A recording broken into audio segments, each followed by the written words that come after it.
Hi friends, this is Vincent. நம்ம சேனலுக்கு உங்களை எம்புடன் வரேன். நம்ம சேனல் வந்து பார்த்தீங்கன்னா உங்களோட கெரியரை செட் பண்ணுறதுக்காக தான் எம்பிபிஎஸ் கவுன்சிலிங் இந்த மாதிரி நிறைய வீடியோஸ் வந்து கொடுத்துட்ருக்கோம். ரெகுலராக நம்ம சேனலை ஃபாலோ பண்ணுங்கள். நீங்கள் நீட் ரிப்பீட்டர் போட்டிருந்தீங்க அப்படின்னாலும் நம்ம சேனலோட வாட்ஸ்அப் குரூப்பில் நீங்கள் ஜாயின் பண்ணுங்கள். அதுக்குரிய நிறையா பிடிஎஃப் ஃபைல் லிங்க்ஸ் வந்து உங்களுக்காக நம்ம கொடுத்துட்டே இருக்கோம் நீங்கள் ப்ரிப்பேர் பண்ணுறதுக்கு. ஓகே, ரொம்ப ஒரு முக்கியமான வீடியோக்குள்ள வந்திருக்கிறோம். அதாவது நாளையிலேருந்து நமக்கு வந்து கவுன்சிலிங் வந்து ஸ்டார்ட் பண்ண போகிறாங்க. இந்த வீடியோவில் வேக்கன்சி லிஸ்ட்டு ப்ளஸ் வந்து பார்த்திங்க அப்படின்னா ஸ்பெஷல் ஸ்டே வேக்கன்சியோட ரூல்ஸ் அண்ட் ரெகுலேஷன் நம்ம தெளிவாக பார்க்க போகிறோம். அதே மாதிரி உங்களுக்கு அட்மிஷன்கள் வேணும் அப்படின்னா உடனே நீங்கள் நம்மளை தொடர்பு கொள்ளுங்க. நாம் உங்களுக்கு கைடன்ஸ் பண்ணி அட்மிஷன்கள் பண்ணுறதுக்கு நம்ம ரெடியாக இருக்கிறோம். சரி, ஏன்னா இது ஃபைனல் சான்ஸ், அதனால் மிஸ் பண்ணிடாதீங்க. அட்மிஷன்கள் வேணும் அப்படின்னா உடனே நம்மளே தொடர்பு கொள்ளுங்க.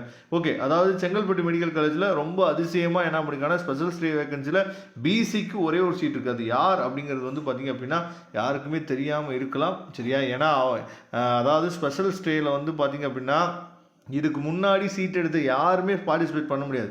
அப்படிங்கிற பட்சத்தில் புதுசாக ஒரு ஆள் தான் உள்ளே வர போகிறாங்க. அந்த அதிர்ஷ்டசாலி யாராக இருக்க போகிறாங்க அப்படிங்கிறது நமக்கு தெரியலை. சரியா, ரொம்ப சந்தோஷம். சரியா, அதுக்கப்புறம் எம்பிபிஎஸ் செல்ஃப் ஃபைனான்சிங் காலேஜில் மொத்தமாக வந்து பார்த்திங்க அப்படின்னா அதாவது காலேஜுன்னு நம்ம சொல்லும் போது செல்ஃப் ஃபைனான்சிங் காலேஜ்னு சொல்லும் போது எஸ்சிக்கு வந்து பார்த்திங்கன்னா எஸ்சி கம்யூனிட்டிக்கு 2 சீட் இருக்குது. மேனேஜ்மெண்ட் கோட்டாவில் 11 சீட் இருக்குது. மொத்தமாக சேர்த்து 13 சீட் இருக்குது. அதுக்கப்புறம் ப்ரைவேட் யூனிவர்சிட்டி நம்ம சொல்லும் போது தக்ஷசீலாவில் எஸ்சிஏ கம்யூனிட்டிக்கு 1 சீட் இருக்குது. அது மட்டும் இல்லாமல் மேனேஜ்மெண்ட் கோட்டாவில் 8 சீட் இருக்குது. மொத்தமாக சேர்த்து 9 சீட் இருக்குது. இதை தெளிவாக நீங்கள் பார்த்துங்க.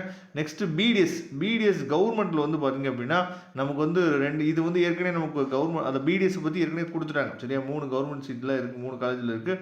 அதே மாதிரி பிடிஎஸ் வந்து மொத்தமாக சேர்த்து 23 சீட் இருக்குது. சரியா, அப்போ எம்பிபிஎஸ் நீங்கள் எடுத்துட்டீங்க அப்படின்னா நமக்கு மொத்தமாக வந்து பார்த்தோம் அப்படின்னா 26 சீட் வந்து இருக்குது. சரியா, கவர்மெண்ட் காலேஜோடு சேர்த்து 27 சீட் இருக்குது. இது வந்து வேக்கன்சி லிஸ்ட். சரியா, இப்போ நம்ம என்ன பண்ண போகிறோம்னா இந்த ஸ்பெஷல் ஸ்டேயோட ரூல்ஸ் அண்ட் ரெகுலேஷனை நம்ம இப்போ பார்த்துடலாம் வாங்க தெளிவாக. ஓகே ஃப்ரெண்ட்ஸ், அதாவது இப்போ டேட் வந்து பார்த்தீங்கன்னா நமக்கு நாளைக்கு காலையில் ஸ்டார்ட் பண்ணுறாங்க. சரியா, அதாவது ரிஜிஸ்ட்ரேஷன் அண்ட் சாய்ஸ் ஃபில்லிங் எல்லாமே வந்து நாளைக்கு தான் நமக்கு வந்து ஸ்டார்ட் பண்ணுறாங்க. 20/12/2025 இதில் வந்து எல்லாமே நமக்கு நாளைக்கு ஸ்டார்ட் பண்ண போகிறாங்க. ரொம்ப சீக்கிரமாக முடிஞ்சு 23ஆம் தேதி நமக்கு என்ன பார்த்தீங்கன்னா முடிஞ்சிடுது. அதனால் உங்களுக்கு சாய்ஸ் ஃபில்லிங் ஹெல்ப் வேணுமோ, இல்லை வந்து கவுன்சிலிங் கைடன்ஸ் வேணுமோ, இல்லை வந்து அட்மிஷன்கள் வேணுமோ உடனே தொடர்பு கொள்ளுங்கள். கண்டிப்பாக நம்ம ஹெல்ப் பண்ணுறதுக்கு ரெடியாக இருக்கிறோம். அதே மாதிரி 24ஆம் தேதி processing of seat allotment result வந்து பார்த்தீங்கன்னா 25ஆம் தேதி கிடச்சிது. நமக்கு 25ஆம் தேதியிலேருந்து 31ஆம் தேதிக்குள்ளே நம்ம வந்து காலேஜில் போய் ஜாயின் பண்ணணும். லீவு நாட்கள் அப்படிலாம் எதுவும் கிடையாது. நீங்கள் காலேஜில் போய் ஜாயின் பண்ணிடலாம். இப்போ தான் நம்ம என்ன பண்ண போகிறோம்னா ரூல்ஸ் அண்ட் ரெகுலேஷன் பார்க்க போகிறோம். ரொம்ப முக்கியமான ஒரு விஷயங்கள். சரியா, அதனால் அதாவது ரூல்ஸ் அண்ட் ரெகுலேஷன் நீங்கள் ஒழுங்காக ரீட் பண்ணிவிட்டு அதுக்கப்புறம் என்ன பண்ணுங்கன்னு சொல்லி பார்த்தீங்கன்னா மற்ற விஷயத்தை நீங்கள் ஃபாலோ பண்ணுங்கள். ஏன்னா ரூல்ஸ் அண்ட் ரெகுலேஷன் வந்து நமக்கு ரொம்ப முக்கியமானது.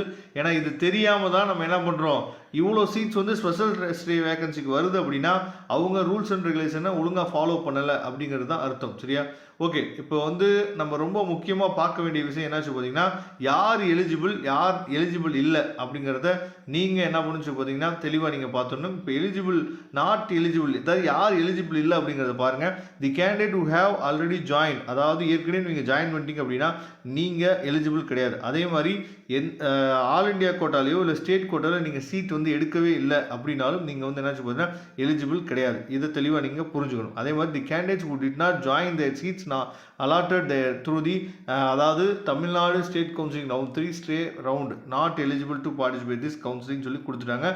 இதை தெளிவாக நீங்கள் பார்த்துங்க. அதுக்கப்புறம் the candidate should pay an additional security deposit amount of 5 lakh. சரியா, for the MBBS course and 2 lakh for the BDS course. கண்டிப்பாக நீங்கள் வந்து 5 lakh வந்து செக்யூரிட்டி டெபாசிட் வந்து பே பண்ணி ஆகணும்.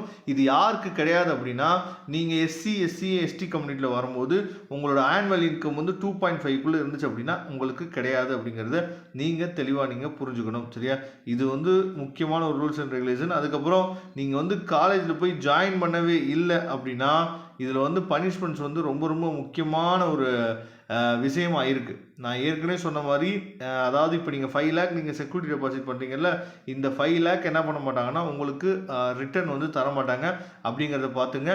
சப்போஸ் உங்களுக்கு காலேஜ் கிடச்சிச்சு அப்படின்னா இந்த 5 lakh வந்து உங்களோட காலேஜ் ஃபீஸில் என்னாச்சு பார்த்தீங்கன்னா ஆட் ஆகிடும். அதனால் அதை பற்றி நீங்கள் என்ன பண்ணணும்னா ஒரி பண்ணிக்க வேணாம். அதே மாதிரி காலேஜில் நீங்கள் கட்டக்கூடிய டியூஷன் ஃபீஸ், அதுக்கப்புறம் வந்து நீங்கள் நெக்ஸ்ட் இயர் வந்து நீட் எக்ஸாம் எழுத முடியாது, நீட் கவுன்சிலிங்க்கு நீங்கள் எலிஜிபிள் கிடையாது. யாருக்கு அப்படின்னா சீட்டு கிடச்சி நீங்கள் ஜாயின் பண்ணலை அப்படின்னா, ஓகேவா?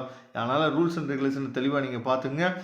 உங்களுக்கு அட்மிஷன்கள் வேணும் அப்படின்னா எப்போ வேணாலும் நம்மளே தொடர்பு கொள்ளலாம். தேங்க்யூ ஃப்ரெண்ட்ஸ், நெக்ஸ்ட் வீடியோ பார்க்கலாம். அதுவரை உங்களுக்கு விடைபெறுவது உங்கள் நண்பர் வின்சர். தேங்க்யூ.